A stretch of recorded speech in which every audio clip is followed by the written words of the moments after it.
ఇలా రజకుల ఆత్మగౌరవం పెంచింది కేసీఆర్. చాకలి ఐలమ్మ గురించి ఎవరు పట్టించుకోలే. కేసీఆర్ గారు వచ్చినాకనే చాకలి ఐలమ్మ గారి గొప్పతనాన్ని రాష్ట్రానికి చెప్పి అసెంబ్లీలో మాట్లాడి ఆ అమ్మగారి జయంతిని వర్ధంతిని అధికారికంగా జరిపిన పార్టీ బీఆర్ఎస్ పార్టీ. ఇలా మీకు ఫ్రీ కరెంట్ ఇచ్చిండు, మీరు అడగలే.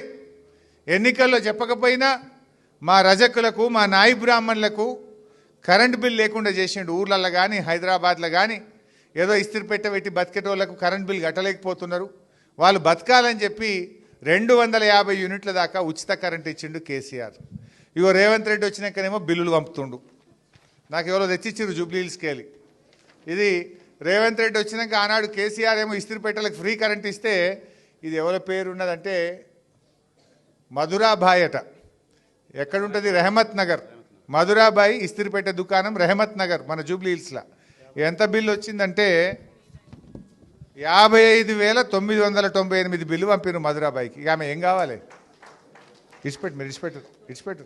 ఇది మధురాబాయి కరెంట్ బిల్. ఇది రెహమత్ నగర్లో మీ దగ్గర కేసీఆర్ ఏమో ఫ్రీ కరెంట్ ఇచ్చిండు. రేవంత్ రెడ్డి ఏమో 55,000 బిల్లు కట్టమ్మా అని మధురాబాయికి పంపిండు. ఇది ఇంకోటి బాలమణి ఎక్కడుంటుంది? బోర్బండలు ఉంటుందట. బోర్బండలు ఉండే బాలమణి ఇస్త్రీపెట్టే దుకాణానికి 31,723 బిల్లు పంపిండు రేవంత్ రెడ్డి. కేసీఆర్ ఏమో ఫ్రీ, రేవంత్ రెడ్డి ఏమో 31,000 బిల్లు పంపిండు. అంటే బిల్లు మంచిగా పంపినామని ఓటేస్తామా? రేవంత్ రెడ్డి 31,000 పంపినావు, దాన్ని నీకే వేస్తామందామా? ఏమందాం మరి? ఆలోచన చేయండి. రేపు ఈ బిల్లు లాగాలంటే రేవంత్ రెడ్డి గుయ్యం అనిపించాలి మీరు జూబ్లీహిల్స్లో.